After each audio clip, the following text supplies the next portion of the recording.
বন্ধুরা, ফুটবল মানেই উত্তেজনা, আবেগ আর অসাধারণ সব মুহূর্ত। আর এই ইতিহাসে যদি কোনো দেশের নাম সোনার অক্ষরে লেখা থাকে, তবে সেটি হলো ব্রাজিল। আজ জানব ফুটবল ইতিহাসে ব্রাজিলিয়ানদের অবদান সম্পর্কে। ব্রাজিল একমাত্র দেশ যারা ৫ বার ফিফা বিশ্বকাপ জিতে বিশ্ব ফুটবলে নিজেদের আধিপত্য প্রতিষ্ঠা করেছে। তবে তাদের অবদান শুধু ট্রফির মধ্যেই সীমাবদ্ধ নয়। ব্রাজিল ফুটবলকে দিয়েছে এক নতুন পরিচয়, যোগা বনিত, অর্থাৎ সুন্দর ফুটবল। তাদের ড্রিবলিং, দ্রুত পাস, সৃজনশীল আক্রমণ এবং নান্দনিক খেলা ফুটবলকে এক শিল্পে পরিণত করেছে।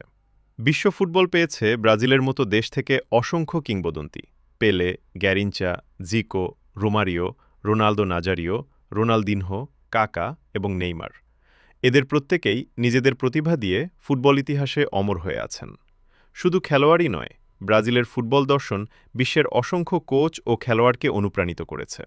তাদের আক্রমণাত্মক খেলার ধরন আজও বিশ্বের বিভিন্ন দেশের ফুটবলে দেখা যায়।